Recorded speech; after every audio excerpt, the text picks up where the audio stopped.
I'm sorry the light is so bad. I'm going to turn this lamp on and see if it helps any, because not really. I kind of look in the dark. Sorry.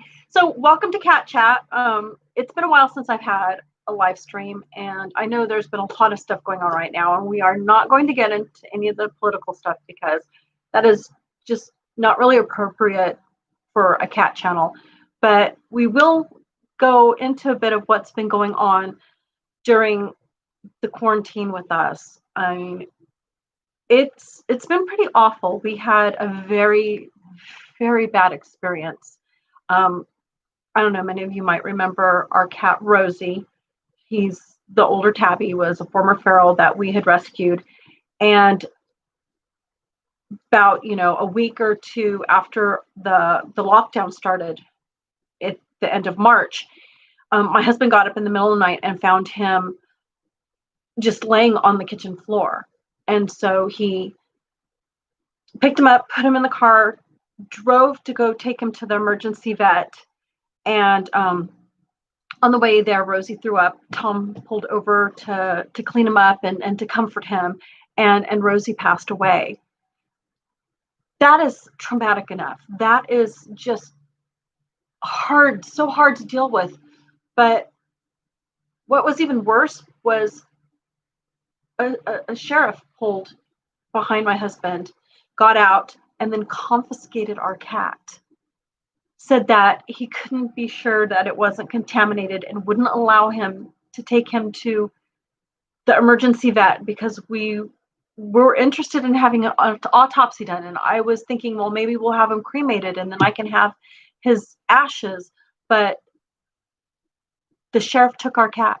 He had a little body bag, I guess my husband said, for him already, and took him. So I don't have Rosie's remains. I mean, over the decades that we've had cats, we've lived here since 91. We have a little area out in my back garden where, we put our cats who passed away. And this is so hard. I mean, to not be able to honor his remains and to have him confiscated like that I think has, to me, been one of the worst things that's happened to us out of this whole pandemic. And I mean, I know there are people who have had worse things happen that, have, been ill, lost, family members, but Rosie was a family member, and it just hit me really hard. And so it was a while before I could talk about this, before I could do videos again. It was really tough.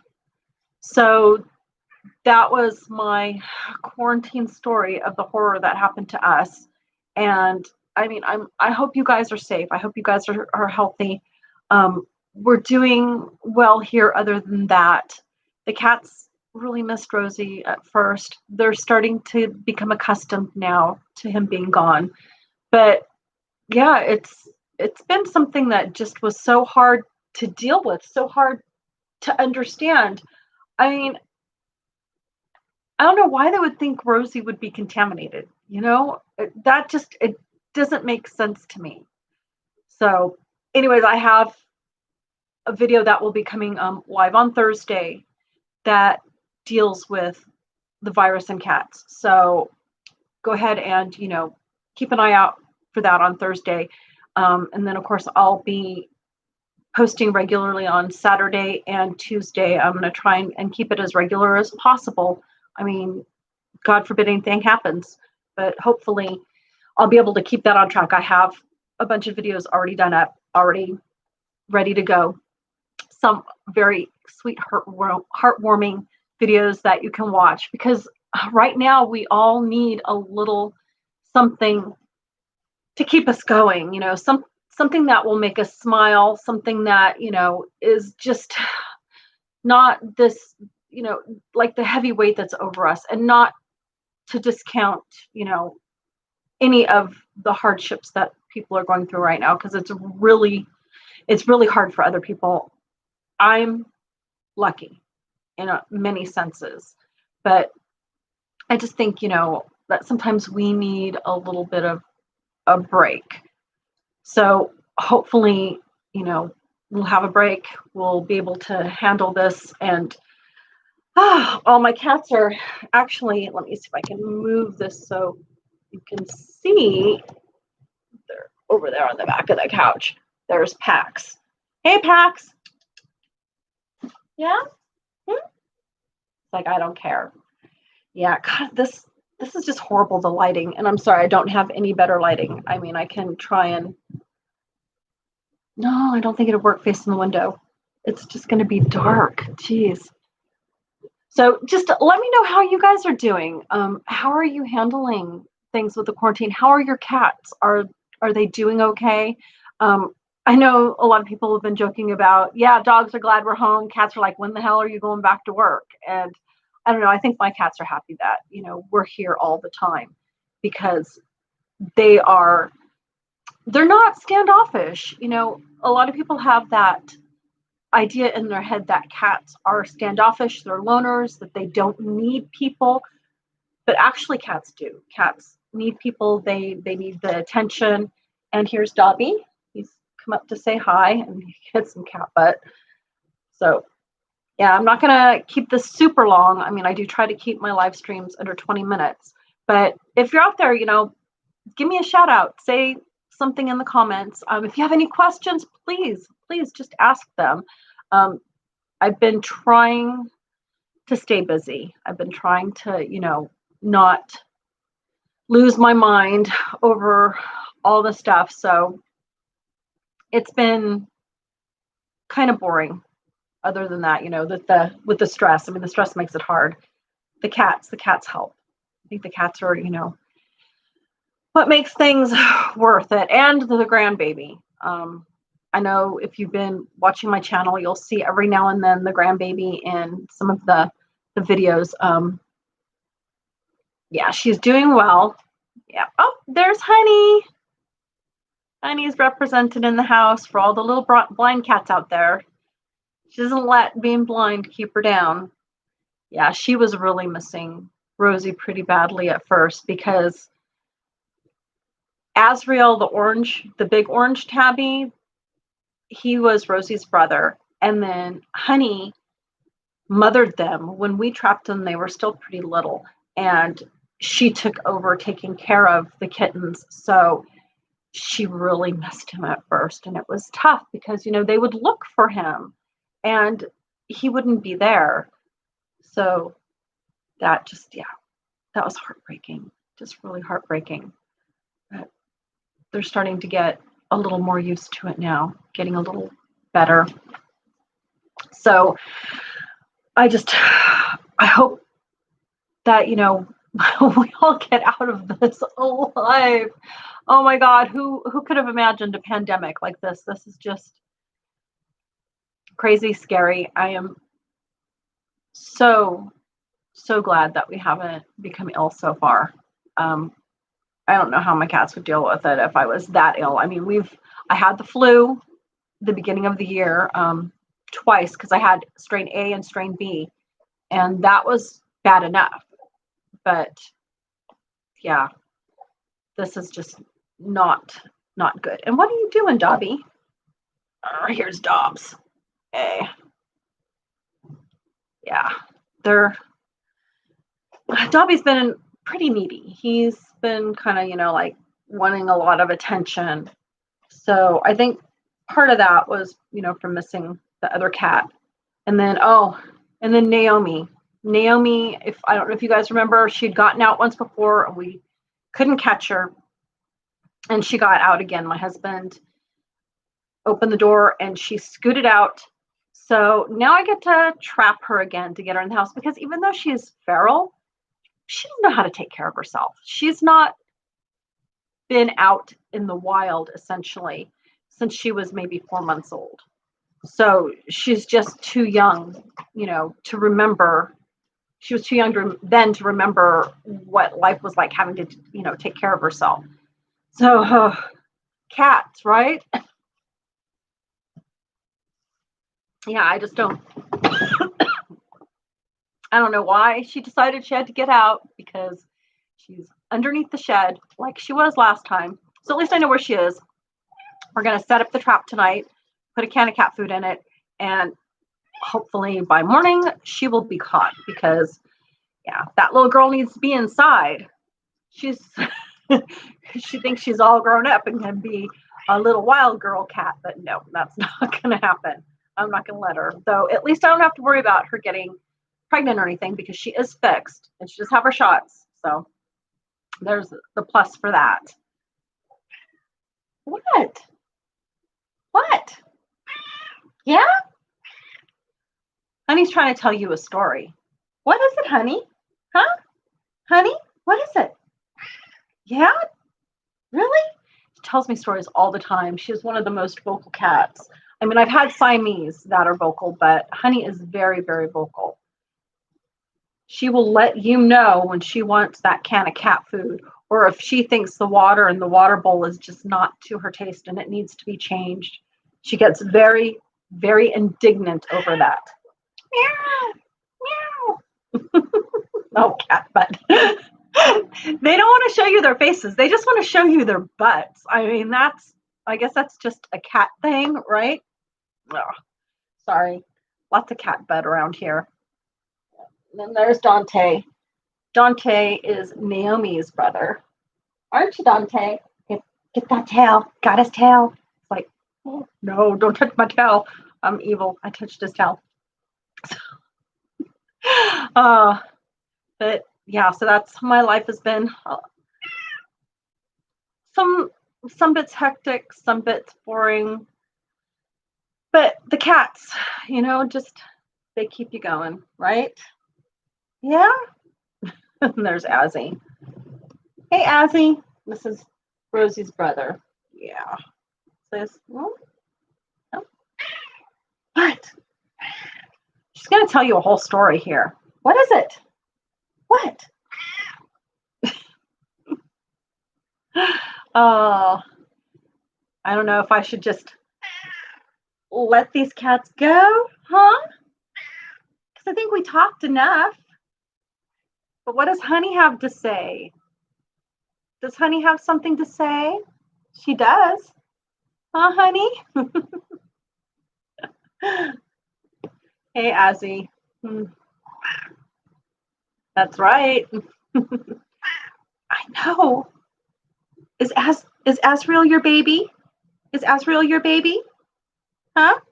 Yeah? Yes? She really does love Azrael. Huh. And I don't know if you can hear her purring.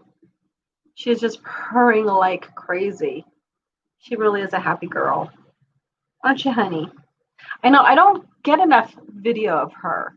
I think I really should, make sure that I do more video. Yes. Yes.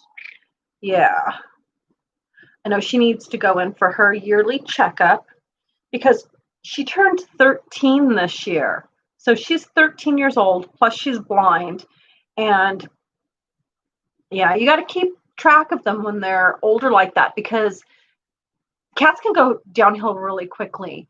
They don't always show when they're ill. They tend to hide that. And that is, a thing to keep predators from, finding them and, dispatching them. So cats hide illness very well. And you just have to make sure that you get them, their checkups yearly or every 6 months, depending on how old they are, because you don't want something to happen. You don't want them to become ill and then you don't know about it. I mean, and that's the thing. Rosie was so young. He was only 4 years old and he hadn't shown any signs of being ill. So I don't know if there was an underlying heart condition or what. And now, since they confiscated his body, we will never know what happened. It just, yeah. So just get your cats in when things are not so crazy and vets are taking appointments and stuff again for regular everyday things. I know right now ours are only doing for emergencies. So you can get an appointment if you have an emergency and your cat is ill, but they're not doing, just the well cat checkups. So we have to wait on that. But Honey means a lot to us. She's been around, like I said, 13 years. She was 13 years old in April. And her mom was a cat that I had rescued. There was a, how would you put it, a cat hoarding situation in Lucerne Valley. And the word went out on all of the rescue sites and everything that they needed people to go in and rescue some of these cats because the Humane Society could not, keep all of them. It was crazy. And I went and I picked up her mom, who was pregnant at the time, and I think like 3 or 4 other cats, which we got them all vetted. We got them all, taken care of, and then found homes for all of them. And then Honey here, it's so cute because she has siblings all over the place from that litter that her mom had. And one of them is still in our town. Her sister's name is Luau and looks just like her, which is very cute. And then she has a brother named Pirate, who is a Siamese, which is so adorable. I wish I could get some photos. Maybe I'll have to contact him, say, photos, please. Not that Honey really remembers them. It's been, 13 years, but it'd be nice to see how they're doing. Yeah, last I talked to Luau's mom, she was just, going strong. And that was like last year sometime. Yeah, so, cats can live, into the 20s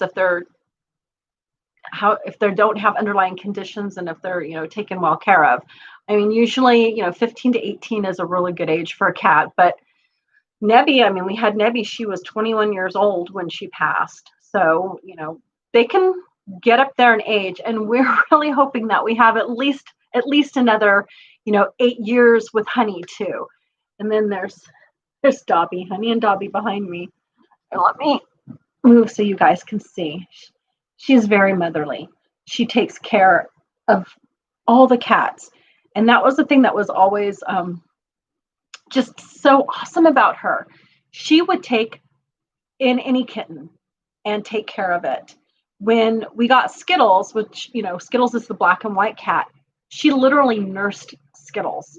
She started producing milk. Of course, this was a really long time ago, and she did the same with Pixie too. But even though now, she's way beyond doing anything like that, she still mothers them. She still takes care of them. Yes, you do. Yeah, up here. Can you come up here? Yeah, no? Let me see if I can tip this down and you can see some more of her. There she is. Hey, honey buns. So anyways, I put a link to a shirt similar to this. I got this one off of Zulily, and I'm just in love with it, but I don't think they sell it anymore. And then I put a link for, the cat mugs. My husband got this for me for my birthday. So I got this for my birthday, and that's from Amazon. So if you guys are interested in anything like this, I've got links to similar items, or in the case of the mug, the same item. And oh yes. And if you do any sort of crafting or sewing or anything, I did start a channel called Peldon Makes, and on it I'm doing sewing classes. So I'm, with kind of an emphasis on historical costuming. But if you know anyone that really enjoys learning how to make stuff, head over to Peldon Makes and check it out. See if you like it. My cats don't care. They just want to, lay on the fabric, shed on everything. My dogs. Dobby says yes. Spread all the fur everywhere. Everywhere. That's right. That's his job. Spreading all the fur. So, I want to thank you for the 1 to 2 people who've been hanging out with me during this, because, I really appreciate your support. And I hope that, you come and watch all my videos. Come by Thursday for the special video that I'll be putting out. And you guys take care. Give your cats some treats. Give them some love. And know that we're thinking of you. And we're going to all get through this, right? Okay, guys. Mwah. Goodbye from me and my cats. We love you. Bye.